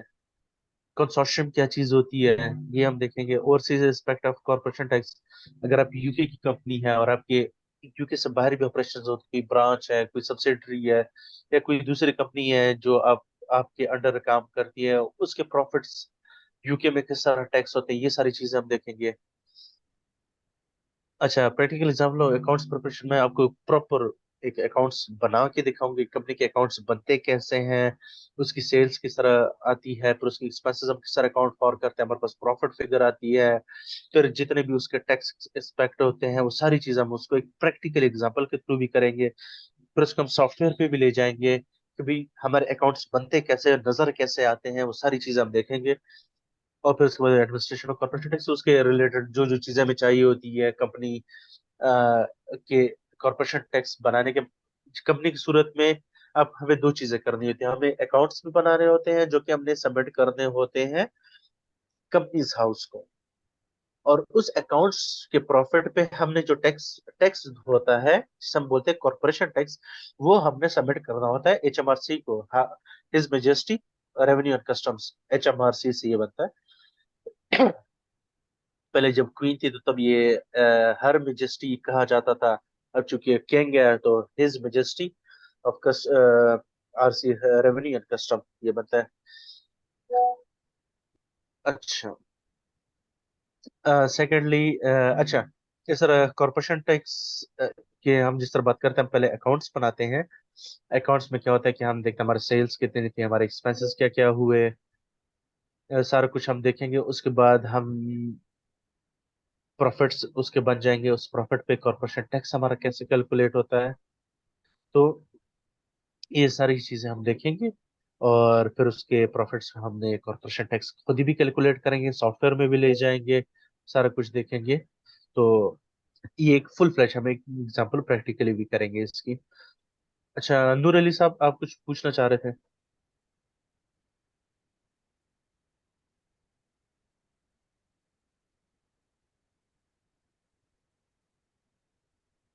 अ, अगर आपको कोई क्वेश्चन होता है तो आप अपना हाथ, हैंड रेज का ऑप्शन है वो यूज कर सकते हैं। तो मैं फिर आप लोग को कह दिया करूँ, देन आप अपना माइक अनम्यूट कर लीजिएगा, आप अपना क्वेश्चन पूछ सकते हैं फिर उस दौरान। तो ये हमारा एक थोड़ा सा हम इन चीज़ों का ख्याल रखना होता है, क्योंकि ऑब्वियसली जब एक चीज़ चल रही होती है बीच में फिर इंटरप्शन बार बार होते, तो थोड़ा सा हम इस चीज़ को अवॉइड इस तरह करेंगे कि आप लोग अगर कोई क्वेश्चन हो आप अपना रेज योर हैंड का ऑप्शन यूज करें। मैं जब समझूंगा कि हाँ अभी आप क्वेश्चन पूछ सकते हैं, तो मैं आपसे बिल्कुल आपके क्वेश्चन पूछूंगा और बिल्कुल उसको जरूर मैं आंसर करूंगा। नूर अली साहब, आप कुछ पूछ रहे हैं, प्लीज फरमाएं।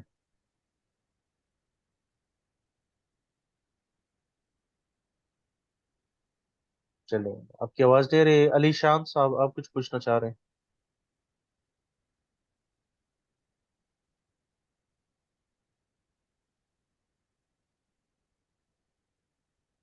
रेज हैंड करके आप गायब भी हो जाते हैं, क्या हो गया यार? चल, अच्छा, हमारे पास जो नेक्स्ट और बड़ा टॉपिक जिसे हम बोलते हैं वैल्यू एडेड टैक्स, वैट, जिस तरह पाकिस्तान में आपने देखा होगा सेल्स टैक्स रिटर्न जमा कराई जाती है आजकल। ये जो आप कहीं होटल वगैरह में खाना पीने जाते हैं या कोई भी चीज लेते हैं तो उस पर सेल्स टैक्स लगा होता है, ये चीज यूके में भी होती है। तो वो अगर प्रैक्टिकली मैं आपको कहूँ तो सबसे ज्यादा यूज होने वाली चीज है ही ये वैट है। आप अगर प्रैक्टिकली ये चीज करते हैं, अगर फर्म की मैं अगर आपको बात करता हूँ, आप इस तरह ये प्रैक्टिस चला रहे हैं, तो सबसे ज्यादा जो काम होता है वो होता है वैल्यू एडेड टैक्स का। अच्छा, अगर ये इतना इंपॉर्टेंट है तो इसको सबसे एंड पे मैंने क्यों रखा है? वो एंड पे रखने की वजह ये है क्योंकि वैट जो है ना, वो एक इंडिविजुअल भी वैट रजिस्टर्ड हो सकता है और एक कंपनी भी वैट रजिस्टर्ड हो सकती है।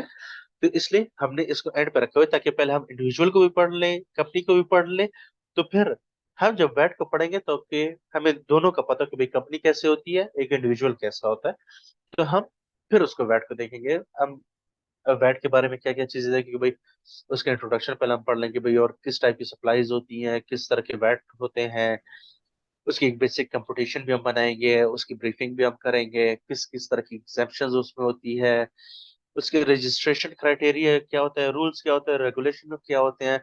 प्रैक्टिकली भी हम उसके एग्जांपल लेंगे भाई एक वैट रिटर्न बनती कैसे है, किन किन चीजों का ख्याल रखना है, कौन कौन सी स्कीम्स होती हैं, फ्लैट रेट स्कीम होती है, डिफरेंट तरह की स्कीम्स होती हैं। तो ये सारी हम वैट के बारे में डिटेल में पढ़ेंगे भी, इसके हम प्रैक्टिकल एग्जांपल भी करेंगे। और मैं आपको सॉफ्टवेयर में इसके ये बता कि वैट रिटर्न सबमिट कैसे की जाती है। जिस तरह आप कॉर्पोरेशन टैक्स रिटर्न सबमिट करते हैं, पर्सनल टैक्स रिटर्न सबमिट करते हैं, ये इस तरह हम वैट रिटर्न भी सबमिट करते हैं। लेकिन कॉर्पोरेशन टैक्स रिटर्न साल में एक दफा सबमिट होती है, पर्सनल टैक्स रिटर्न भी साल में एक दफा सबमिट होती है। लेकिन वैल्यू एडेड टैक्स जो है, वैट जो है, ये क्वार्टरली होती है। ये 3 महीनों की एक्टिविटी जो आपने अपने बिजनेस में की होती है, उस पे आपने वैट कैलकुलेट करना होता है। आपकी इनकम्स पे आउटपुट वैट लगता है, आपकी परचेजेस पे इनपुट वैट लगता है। इन दोनों का जो डिफरेंस होता है, उसको वो आपने एचएमआरसी को पे करना होता है या आपको रिफंड करना होता है। मैं आपको जस्ट एक रियल लाइफ एग्जांपल देता हूँ। फॉर एग्जांपल, हम केएफसी फॉर एग्जांपल जाते हैं, हमने पिज्जा और ये जनाब जो भी उनके डील्स हैं, हमने कोई डील परचेज की, वो 1,000 रुपए की डील थी, और उसमें उन्होंने सेल्स टैक्स लगाया हुआ था, जितना भी 17.5 पे जो भी हम कहते हैं कि वो 1,000 रुपए जो था ना, वो 200 रुपीज जो था ना, वो वैल्यू सेल्स टैक्स था, वैल्यू एड टैक्स। ठीक हो गया। तो हमें वो डील पड़ी 1,200 रुपए की, क्योंकि डील की प्राइस 1,000 रुपए थी और 200 रुपए का उसमें वैट था, तो हमें 1,200 रुपए की पड़ी। अच्छा, अब केएफसी के लिए तो वो इनकम थी, ठीक है। अब वो 200 रुपए जो उसने हमसे लिए हैं एक्स्ट्रा, वो इसने पे करने हैं एचएमआरसी को अपनी वैट रिटर्न में हर 3 महीने के क्वार्टर पे। फॉर एग्जाम्पल, जनवरी, फरवरी, मार्च, 3 महीने गुजरे। ये 3 महीनों में इसने जितनी सेल्स की होंगी, उस पे जितना वैट इसने कस्टमर से चार्ज किया होगा, वो सारा के सारा इसने एचएमआरसी को पे करना होता है। ठीक हो गया। अब आप कहोगे ये तो बड़ा नुकसान हो गया, इसका एक्स्ट्रा इसको पैसे देने पड़ रहे हैं। लेकिन आप इसको अगर दूसरे एंगल से देखो कि ये केएफसी अपने सप्लायर से जब चीजें खरीद रहा था, फॉर एग्जाम्पल इसने चिकन खरीदा, सॉसेस खरीदे, ये जब चीजें खरीद रहा था, तो इसने भी तो एक्स्ट्रा पैसे दिए होंगे ना वैट की जगह। अब फॉर एग्जाम्पल इसने केएनएन से चिकन परचेज किया, ठीक है ना, तो इसने फॉर एग्जाम्पल हम कहते हैं कि 1,000 रुपए का चिकन परचेज किया, लेकिन केएनएन वालों ने इसे 200 पाउंड 200 रुपए का जो है ना वैट भी चार्ज किया। तो यहाँ पे केएफसी ने 200 रुपए वैट दे भी दिया, और कस्टमर से 200 पाउंड 200 रुपए का वैट ले भी लिया। तो आप फिर एंड पे क्या करते हो, क्वार्टर एंड पे जितने आपने कस्टमर से वैट रिसीव किया होता है, सेल्स पर जो आपने एक्स्ट्रा पैसे चार्ज किए होते हैं, जिसको हम वैट कहते हैं, वो आप लिखते हो टोटल फिगर। और जितने आपने परचेजेस की होती हैं और आपने वैट पे किया होता है अपने सप्लायर्स को, जब आप चीजें खरीद रहे थे आपने भी तो एक्स्ट्रा पे किया हुआ है ना, वो अमाउंट ले आते हैं। तो जितना आपने कस्टमर से लिया होता है और जितना आपने अपने सप्लायर्स को पे किया होता है, इन दोनों का डिफरेंस होता है। या तो आपने कस्टमर से ज्यादा पैसे चार्ज किए होंगे, तो वो जितना डिफरेंस आएगा वो आपने एचएमआरसी को पे कर देना है। या अगर आपने अपने परचेजेस पे ज्यादा वैट दिया हुआ है और सेल्स पे इतना वैट नहीं बना था, तो जितना आपने परचेजेस पे ज्यादा वैट दिया होता है, वो आपको एचएमआरसी से रिफंड मिल जाता है। ठीक हो गया।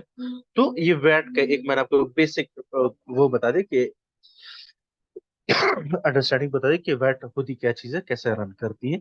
नो डाउट इसकी आप टेंशन ना ले, हम प्रॉपर इसको डिटेल में करेंगे, इसके एक एक एस्पेक्ट देखेंगे, थॉरो के ईच एंड एवरीथिंग हम इसका देखेंगे।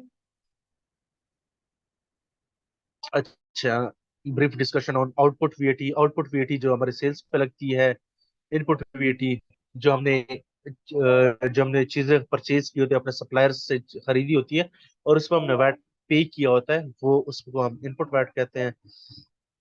वैट स्कीम्स क्या क्या होती है, डी रजिस्ट्रेशन क्या चीज होती है, डी रजिस्टर आप कब होते हो, पार्शली एग्जाम्प्ट बिजनेसेस क्या होते हैं, वैट सरचार्ज क्या चीज होती है, वैट की पेनल्टीज क्या होती है अगर आपने वैट पे नहीं किया, अच्छा, ये हम इनकम टैक्स के लिए भी पढ़ेंगे, कॉर्पोरेशन टैक्स के लिए भी पढ़ेंगे। अगर आप अपने, जो आपको डेडलाइन दी होती है, अगर आपने उस टाइम पे अपने इनकम टैक्स रिटर्न या कॉर्पोरेशन टैक्स रिटर्न या वैट की टैक्स रिटर्न, वैट रिटर्न नहीं जमा की, तो आपको क्या पेनल्टी पड़ती है, उस पेनल्टीज में इंटरेस्ट भी लगता है, नहीं लगता है, कब लगता है, कैसे लगता है, ये सारी चीजें देखेंगे। एरर्स इन वीएटी रिटर्न, अगर आपने एक वीएटी रिटर्न सबमिट कर दिया और आपको लगता है यार इसमें की गलती है, तो इसकी क्या इम्प्लीकेशन होंगी, उसको ठीक कैसे किया जाएगा, क्या आपको कोई जुर्माना पड़ेगा, नहीं पड़ेगा, ये सारी चीजें हम देखेंगे। वैट इम्प्लीकेशन ऑन इंपोर्ट और एक्सपोर्ट्स, अगर आप यूके में बैठ के अपनी सेल्स यूके से बाहर कर रहे हैं, तब वैट की क्या सिचुएशन होगी। या अगर बाहर से आप चीजें खरीद के चाइना से या इंडिया से, पाकिस्तान से या किसी भी कंट्री से यूके में बैठ के आप चीजें इंपोर्ट कराते हैं, अपने जो आपके कॉस्ट ऑफ सेल्स होती हैं, गुड्स होते हैं, वो अगर आप इंपोर्ट करते हैं, उस पे क्या क्या, उस पे वैट की क्या एप्लीकेशंस होती है, वो सारी चीजें हम देखेंगे। और सेम फिर वैट को सबमिट करने के लिए हमें क्या क्या चीजें चाहिए होती हैं, ये सारी चीजें हम देखेंगे। लास्ट सेक्शन हम एक दो क्लासेस में फिर हम इन चीजों को थोड़ा देखेंगे कि भाई यूके कंपनी फॉर्मेशन कैसे होती है, यूके की कंपनी बनती कैसी है, उसके लिए क्या क्या रिक्वायरमेंट्स होती हैं, वैट रजिस्ट्रेशन कैसे होती है, पेई रजिस्ट्रेशन, जो पेरोल रजिस्ट्रेशन हम इसे बोलते हैं, पे एज यू अर्न। अगर हम कहते हैं कि आप एक कंपनी है और आपके 10 एम्प्लॉयज हैं, तो आप तो अपनी कंपनीज को जब सैलरी देते हैं तो उन सैलरी से आप टैक्स डिडक्शन करते हैं। वो टैक्स डिडक्शन जो है वो आप एचएमआरसी को पे करते हैं। तो उसके लिए आप रजिस्टर कैसे होते हैं वो हम देखेंगे। Income tax registration for individual, ये भी हम देखेंगे। कंपनी अकाउंट सबमिशन कैसे होती है, कंपनी कॉर्पोरेशन टैक्स सबमिशन कैसे होती है, गवर्नमेंट गेटवे क्या चीज होती है, उसका रोल क्या होता है, जिस तरह मैंने भी आपको एग्जांपल में समझाई ना, कि हम एक अकाउंटेंसी फर्म है, हमने अपने एक क्लाइंट हमारा आया, उसका हमने एचएमआरसी से रिक्वेस्ट की कि हम इसके एजेंट बनना चाहते हैं, एचएमआरसी ने जो जो प्रोसीजर किया, तो हमारी वो गवर्नमेंट गेटवे आईडी होती है, वो क्या होती है, वो, अब उसके बाद एचएमआरसी एजेंट गेटवे आईडी, उसके बेनिफिट जो अभी सिनेरियो बताइए, एजेंट गेटवे आईडी होती है। और गवर्नमेंट गेटवे आईडी जो एक किसी एक इंडिविजुअल की अपनी पर्सनल होती है, जो मैंने आपको दो एग्जांपल दिए ना, एक अकाउंटेंट की अपनी आईडी होती है और एक हर एक इंडिविजुअल की अपनी एचएमआरसी से एक आईडी होती है। ये सारी चीजें इसके बारे में हम देखेंगे। अच्छा, जी फरमाइए, आपका क्वेश्चन है Realme 5। अस्सलाम वालेकुम सर। वालेकुम सलाम। सर हमें इस लेक्चर की वीडियोस मिल सकती हैं, ये जो आप जी, लेक्चर दे रहे हैं? जी बिल्कुल, ये आप लोग को रिकॉर्डिंग्स मिलेंगी, ये हमारी जो लेक्चर्स है रिकॉर्ड भी हो रहे थे और ये आप लोग को मिलेंगे, ठीक है। जी सर, इस ग्रुप में फिर आप शेयर कर दीजिए। जी, वो आपको एडमिन वाले जो है वो आप लोग को ग्रुप में शेयर कर दें, ठीक है। सही, बहुत बहुत शुक्रिया सर। एनीवन एल्स, किसी का, खैर आज तो हमने कुछ पढ़ा नहीं, हमने जस्ट एक इंट्रोडक्शन हमने किया। तो इस दौरान इस चीज में अगर आप लोग का किसी तरह का कोई क्वेश्चन हो सकता है, आप पूछ सकते, please raise your hand, I will call you and then आप अपना क्वेश्चन पूछ सकते हैं। जी असद साहब, आप कुछ पूछना चाह रहे हैं? जी सर। अच्छा सर, इसमें आपने थोड़ा सा, मैं थोड़ा सा क्लैरिटी चाहिए थी कि फॉर्म्स वाले भी, फॉर्म्स वगैरह भी डिस्कस हो जाएंगे ना सर? CT 600 है और वो कॉर्पोरेशन के लिए और बाकी सही से वो भी साथ साथ डिस्कस हो जाएंगे। ऑब्वियसली, जब हमने इंडिविजुअल का काम कि हम सॉफ्टवेयर पे हम उसके टैक्स रिटर्न बनाएंगे, तो हम वो टैक्स रिटर्न जब बनाएंगे तो हमारे पास उसके टैक्स कंप्यूटेशन का डॉक्यूमेंट भी आ जाएगा, वो भी हम देखेंगे। टैक्स रिटर्न का डॉक्यूमेंट आएगा, थॉरली उसका हम देखेंगे भाई टैक्स ठीक रिटर्न होगा। जब हमने बनाई है वो कैसी है। कॉर्पोरेशन अच्छा। टैक्स प्रॉपर हम उसको देखेंगे भाई कैसे होती है, दिखने में कैसी होती है, हम बोल तो रहे हैं लेकिन दिखने में होती कैसी है वो ठीक सारी होगा चीजें हम देखेंगे, ठीक है। सर। इसमें एक चीज ये थी कि लेक्चर्स का, वैसे तो एडमिन से रिलेटेड क्वेश्चन है, लेकिन लेक्चर की ड्यूरेशन क्या होगी? 2 मंथ था और वीक में 2 थे, तो एक दिन में वो क्या ड्यूरेशन होगी, वो आप अगर बता सकते हैं? हम कोशिश हमारी ये थी कि 2 घंटे का हम लेक्चर रखते हैं। हम पाँच ठीक है। पाँच 10 मिनट के हम ब्रेक भी बीच में रख लेते हैं। 1 घंटे के बाद जो है ना, जब 1 घंटा हो जाता है तो हम 5-10 मिनट के लिए चाय पानी के लिए हम ब्रेक कर लेते हैं।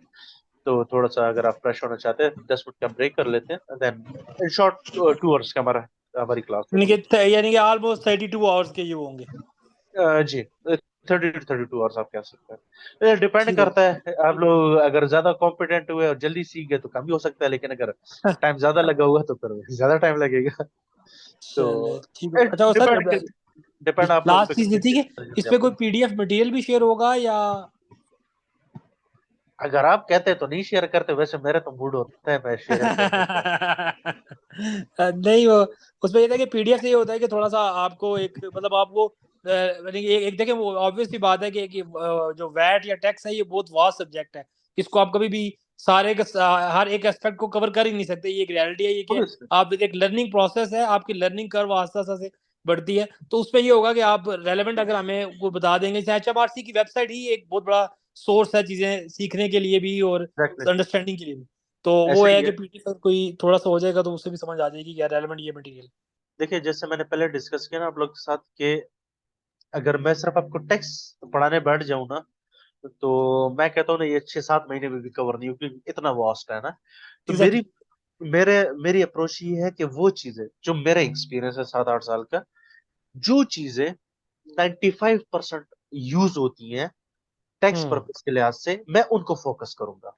जो एक बेसिक लेवल पे नहीं कि बहुत कॉम्प्लेक्स भी नहीं, क्योंकि आपको भी आइडिया है, आप अब 8 साल से फील्ड में है कि मल्टीनेशनल जो है वो इस तरह से फ्रीलांसिंग में नहीं प्रोजेक्ट्स दे रही होती कि यार एग्जैक्टली। मेरा टैक्स का काम कर दो। ये हमेशा इंडिविजुअल और छोटी का LLC जो उनकी कंपनीज हैं वो ही बता रही होती हैं कि यार अच्छा ये रिटर्न फाइल कर दो, अच्छा हम थोड़ी सी कॉस्ट सेविंग कर लेते हैं अपनी, एग्जैक्टली। हम एग्जैक्टली। 500 पाउंड की नहीं कराते, हम ये 200 पाउंड की पाकिस्तान से करा लेते मैं यही इस हमारे इसका मेरे पढ़ाने का मकसद यही है, बजाय इसके कि मैं आपको जनाब वो मिलियन और बिलियन डॉलर्स या पाउंड्स की कंपनीज कराऊं, मेरा वो टारगेट नहीं।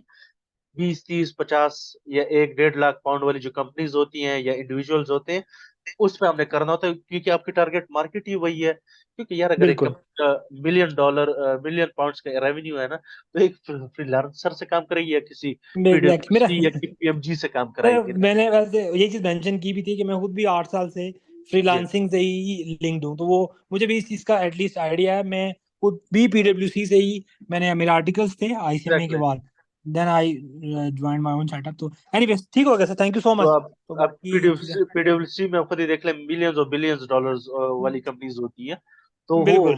जाहिर बात है वो फिर इससे बड़ी फर्म से जी कराएंगे। मैंने उन्हीं उनके साथ बिलियंस डॉलर का किया हुआ है, लेकिन अब वही आप वाली बात है कि अब मैं अपना काम हाँ करूँ तो मैं वो छोटी छोटी का कर। एग्जैक्ट, और सही ठीक हो गया। हमारे लिए यही काफी है। ठीक है। बिल्कुल बिल्कुल सर।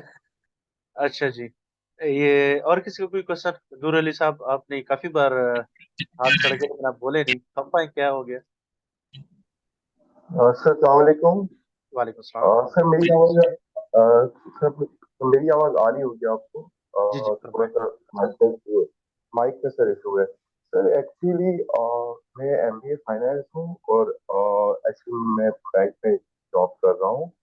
ऑडिट से रिलेटेड मेरी जॉब डिस्क्रिप्शन है। सर जी मेरा एक सवाल छोटा सा ये था कि सर हम यहाँ बैठ के कोई कंपनी रजिस्टर कैसे कर सकते हैं? और अभी जैसे कि इन लोगों ने बहुत अच्छा सवाल किया मुझसे पहले जिन्होंने किया कि ऑब्वियसली यहाँ पे एक्स्ट्रा अर्निंग के लिए ज्यादातर लोग आए होंगे, क्योंकि एक्स्ट्रा अर्निंग या फ्रीलांस में कैसे काम लिया जाए। तो सर वो उसके थोड़े से वेन्यूज अगर आप बता दें कि कौन कौन से वेन्यूज ऐसे हैं जहाँ से हम एक्स्ट्रा अर्निंग, या कोई वेबसाइट्स हैं या और या कोई ऐसी चीज है, सोर्सेज है जहाँ से हम रजिस्टर होके वहां से अपने क्लाइंट वगैरह बना सकते हैं। सर पहली चीज तो ये हो गई। और सर दूसरी चीज ये है कि क्या MBA फाइनेंस, जो यहाँ का एक MBA फाइनेंस है, वो एज ए रजिस्टर्ड हो सकता है वहां पे? और अगर रजिस्टर्ड हो सकता है तो उसकी रिक्वायरमेंट क्या है? क्योंकि हम यहाँ बैठे हुए हैं और UK का एड्रेस चाहिए होगा हमें रजिस्टर्ड होने के लिए, तो हम रजिस्टर कैसे होंगे? तो सर ये दो बुनियादी सवाल है सर, अगर इस पे आप रोशनी डाला दें। Thank you so much. अच्छा, जहाँ तक बात आपके पहले क्वेश्चन की है कि फ्रीलांस हमारे पास कोई प्लेटफॉर्म वगैरह जहाँ से हम क्लाइंट्स वगैरह ले सकते हैं, अगर बात उनकी है तो वो तो मेरे ख्याल में फ्रीलांसर हमारे भाई जो है ना, ये हमारे बहुत अच्छे से गाइड कर लेंगे। लेकिन जो मेरे माइंड में है, आपके पास फाइवर है, आपके पास अपवर्क है, उसके अलावा पीपल पर और है जो कि है इंटरली UK का ही है, उसमें आपको मेजोरिटी क्लाइंट्स, बल्कि ज्यादातर क्लाइंट्स आपको UK के मिल जाते हैं। वो बहुत अच्छा प्लेटफॉर्म है। फेसबुक के ग्रुप्स जो है ना, मेरे साथ दोस्त है ना, वो उसने मेरे ख्याल में आज तक कोई फाइवर वगैरह से कोई क्लाइंट नहीं लिया होगा। उसने हमेशा उससे क्लाइंट लिए हैं, फेसबुक से लिए। ये ग्रुप्स होते हैं, ये ग्रुप्स वगैरह आप ज्वाइन किया करें। वहां से लेते हैं, लिंक्डइन से काफी लेते हैं। भी जिसकी मैं एक दोस्त की पता नहीं शायद आप लोग के साथ शेयर कर रहा था, पिछली क्लास में शेयर कर रहा था। हमारा एक कुलीग था, तो उसने जॉब भी छोड़ दी है। वो जो है ना यूके की कंपनी के साथ है, और वो डायरेक्ट मतलब काम करे, घर से कर रहे, 10 पाउंड पर आवर उनके साथ काम कर रहे। उसने लिंक्डइन से उसे वो क्लाइंट मिला। तो इट्स ऑल अबाउट कि आपने हर जगह हाथ मारना है, लेकिन लक है जहां से आपको क्लाइंट मिल गए। तो बट ये है कि ये फाइवर हो गया, अपवर्क हो गया, इस तरह की जो फ्रीलांसर एक ऐप है, ये मतलब ज्यादातर यूज होती है, और इससे आपको अच्छे खासे क्लाइंट आपको मिल जाते हैं। जहां तक बात रजिस्ट्रेशन की है, फर्म रजिस्टर करने के लिए, देखिए अगर आप यूके में फर्म रजिस्टर होते हैं तो जारी बात आपको यूके में प्रेजेंट होना लाजमी है। लेकिन मैंने अभी लास्ट क्लास में भी लड़कों को यही बताया कि आप लोग की अप्रोच ये नहीं होनी चाहिए कि भाई मैंने यूके में फर्म रजिस्टर करा। फर्म रजिस्टर करने की जरूरत क्या है? उसके साथ उसके लिए अल्टरनेटिव तरीका ये है कि आप फर्म रजिस्टर ना करें। आपने करना क्या है कि अपने यूके की फर्म्स वगैरह जो होती है ना, जो बायर है, अपने एक जबरदस्त सा एक प्रोफेशनल प्रपोजल बनाए। अपने अगर कोई छोटी मोटी आपकी कोई कंपनी है या कोई फर्म है आपकी, वेबसाइट बनाने में कितना पैसे लगते हैं यार, आजकल तो फ्री वेबसाइट्स बन जाती है। एक वेबसाइट बनाए, उसको अच्छे से मेंटेन करे, और अच्छा सा ये फर्म्स को प्रपोजल भेजे कि आपके लिए हम काम करते हैं। काम करते कैसे? अब इस्लामाबाद में एक फर्म है, उनके पास 70 के 80 एम्प्लॉयज अभी करंटली काम कर रहे हैं। उनका अपना ना यूके में कोई फर्म रजिस्टर्ड है, कुछ भी नहीं है। वो सिर्फ क्या करते हैं, यूके की फर्म से क्लाइंट लेते हैं शेयरिंग की बेस पे, कि यार एक क्लाइंट की फॉर एग्जांपल 100 पाउंड फीस है ना मंथ की, तो आप उसको 20% हमें दिया करें, 80% आप क्या करें, सारा काम हम करके दिया करेंगे। तो एक महीने का 20 पाउंड अगर एक क्लाइंट से फॉर एग्जांपल उसको बनता है, तो 20 को अगर आप आज कम करो तो 7-8 हजार रुपए बनते हैं एक जॉब के। और उनके पास वो अभी करंटली कम से कम 35 to 40 डिफरेंट यूके की फर्म्स के लिए काम कर रहे हैं। तो बजाय इसके, अब अच्छा मैं आपको एक दूसरे एंगल से चीज समझाता हूँ। आप कहते हो वहां पे यूके में आप कंपनी बना लोगे, देखो यूके में आप कंपनी तो चलो बना भी ली, फॉर एग्जाम्पल आपने बना दी, क्लाइंट कैसे बुलाओगे? क्लाइंट क्लाइंट एक्विजिशन एक मुश्किल काम होता है। उसमें आपको टाइम लगता है, सर्च करना पड़ता है, क्लाइंट के साथ दिमाग खाना होता है, वो उसको आप राजी करते हैं, फिर वो आपका क्लाइंट बनता है। तो अच्छा उसके बाद आप चलो आपने उसके लिए कंपनी बना ली, कंपनी बनाने के बाद में से वो कितने पैसे ले लोगे? कितने? 100 पाउंड ले लोगे, 150 पाउंड ले लोगे? बस वो तो वन टाइम कंपनी बन गई, उसके बाद क्या करोगे? मेन चीज होती है उसकी बुक कीपिंग करना, उसके टैक्स रिटर्न बनाना, उसकी कंपनी के अकाउंट्स बनाना, उसकी वैट रिटर्न्स बनाना। ये पैसे इन चीजों से बनते हैं। कंपनी बना के देने से वो तो वन टाइम है, उससे तो इतना फायदा नहीं होता। मेन चीज होता है बुक कीपिंग, आप कहीं से पकड़ बुक कीपिंग से क्लाइंट आप ढूंढेंगे, पैसा आपके वहां से बनेंगे। अब बुक कीपिंग जो है ना, फॉर एग्जाम्पल अगर मैं मिनिमम भी कहूँ ना, तो यूके में फर्म्स कितना चार्ज करते हैं minimum? 100 pound per month, 150 pound per month, 200 pound per month. अगर आपको इस तरह के क्लाइंट मिल जाते हैं, कोई फर्म मिल जाती है, और आप उसको कहते हैं यार मैं आपको 10% फीस मुझे दिया करें, बाकी आप रख लिया करें। अगर एक क्लाइंट है, उसकी एक महीने की फॉर एग्जाम्पल बुक कीपिंग करनी है ना, मैं कहता हूँ बहुत भी बड़ा क्लाइंट हो ना, उसकी एक महीने की बुक कीपिंग करनी है ना, तो मुझे आप देना, मैं मेरा घंटा डेढ़ भी नहीं लगेगा उसकी बुक कीपिंग करने का, ठीक है ना? लेकिन अगर वो यूके वाला उससे 200 पाउंड पर मंथ चार्ज कर रहे हैं, और मुझे वो 10% भी दे, तो मुझे 20 पाउंड बनते हैं, ठीक है ना? तो 20 पाउंड कितने? 7-8 हजार रुपए हो गए। तो 7-8 हजार रुपए मैंने घंटे डेढ़ में कमाने वाले बेहतर है कि सर बुक कीपिंग की जितने क्लाइंट्स आप बना सकते हो वो बना, पैसे आपकी उससे बनेंगे। कंपनी बना के देने से एक अकाउंट्स सबमिट तो साल में एक दफा होता है, लेकिन बुक कीपिंग तो हर महीना चल रही होती है ना, वैट रिटर्न हर क्वार्टर चल रही है, तो आपका फोकस इन चीजों पे होना चाहिए, ठीक है जी? जी नताशा, आप कुछ पूछना चाह रही हैं? जी सर, मैं ये पूछना चाह रही थी कि अगर मैं फाइबर पे काम करती हूँ, तो मुझे ये सॉफ्टवेयर जो है HRMC का, वो मुझे परचेज करना पड़ेगा? जी। देखिए अगर आपने टैक्स रिटर्न किसी के लिए फॉर एग्जाम्पल अगर बनानी है ना, तो जरूरी नहीं है कि आप एक क्लाइंट के लिए वो आप सॉफ्टवेयर परचेज करें। जिस तरह मैंने आप लोग को कहा ना, हर क्लाइंट का अपना गवर्नमेंट गेटवे आईडी होती है। आप सिंपली अपने टैक्स रिटर्न उसके लिए बना ली, अपने वर्किंग अपने एक्सेल पे वर्किंग, क्या क्या वर्किंग बनानी तो कुछ भी नहीं होता है, बस सिर्फ वो डॉक्यूमेंट्स उससे लेने हैं आपने, उसे आप कहोगे अपने गवर्नमेंट गेटवे आईडी दे दो। अब उसकी आईडी में लॉगिन करोगे, एम्प्लॉयमेंट सेक्शन में जाके उसके एम्प्लॉयमेंट इनकम डाल दोगे। अगर कोई रेंटल प्रॉपर्टी, उसकी छोटी मोटी प्रॉफिट और लॉस स्टेटमेंट अपने साथ एक्सेल में बना लेके वो प्रॉफिट इनकम डाल लो, और वहीं से उसकी टैक्स रिटर्न सबमिट कर दोगे। हाँ, जब आपके पास इस तरह क्लाइंट ज्यादा बन जाते हैं, तो फिर आप अपने सॉफ्टवेयर भी परचेज कर लें। वो तो फिर आप पे डिपेंड करता है ना कि आप जितना क्लाइंट्स बनते जाए उतना ही पे बेशक सॉफ्टवेयर परचेज करें आप अपने लिए। It's up to you. लेकिन अगर एक दो क्लाइंट्स है तो मेरे ख्याल में जस्टिफाइड नहीं है सॉफ्टवेयर परचेज करना। मंथली सब्सक्रिप्शन होती है, चंगे भले पैसे बन जाते हैं उसके। तो इंडिविजुअली अगर आपने किसी के लिए करना है तो बेहतर यही है कि क्लाइंट के अपने ही पोर्टल से उसकी टैक्स रिटर्न सबमिट कर दिया करें, वो ज्यादा बेहतर रह जाएगा। लेकिन जिस तरह मैं आपको कह रहा हूँ टैक्स रिटर्न लेना अच्छी बात है, वो एक वैल्यू एडेड चीज है। लेकिन आपका फोकस है बुक कीपिंग और इस तरह की जो वैट रिटर्न हो गए ना, ये चीजें करें। ये ज्यादा बेनिफिशियल है। इस पे आपको कॉस्ट भी नहीं आएगी, ना आपको सॉफ्टवेयर परचेज करना पड़ेगा। अगर आपने क्लाइंट की बुक कीपिंग करनी है, जैसे जीरो हो गया, कोई बुक सॉफ्टवेयर वगैरह हो गए, उस पर ज्यादातर लोग अपनी बुक कीपिंग कर रहे होते हैं। तो क्लाइंट के अपने सॉफ्टवेयर होते हैं, वो अपने लॉगिन आईडी दे देंगे, आपने उससे सॉफ्टवेयर उसकी बुक कीपिंग कर देनी है, वैट रिटर्न उसी से में ही बन जाती है, वहीं से सबमिट भी हो जाती है। आपको कोई खर्चा नहीं करना पड़ेगा, सिर्फ आपने बुक कीपिंग करके देनी है। तो आपका मेन फोकस, कोशिश करें फोकस इस चीज पे ज्यादा रखें कि बुक कीपिंग के क्लाइंट्स आप लोग पकड़ें। और हाँ, टैक्स रिटर्न टैक्स वाले भी बने, क्योंकि हम टैक्स वगैरह ज्यादा डिटेल में पढ़ेंगे, कॉर्पोरेशन टैक्स वगैरह करेंगे, तो उस चीज पे भी आप फोकस रखें। लेकिन बुक कीपिंग ज्यादा, क्योंकि अब टैक्स रिटर्न साल में एक दफा सबमिट होती है, कॉर्पोरेशन टैक्स रिटर्न साल में एक दफा होती है। अब लेकिन बुक कीपिंग वैट रिटर्न वगैरह जो होता है ये हर 3 महीने बाद करनी होती है, और इससे ज्यादा आपको अर्निंग आप कर सकते हैं। अच्छा जी, एनीवन एल्स, किसी और का कोई क्वेश्चन हो तो आप मुझसे पूछ सकते हैं। Anyone, please raise your hand and you can ask your question.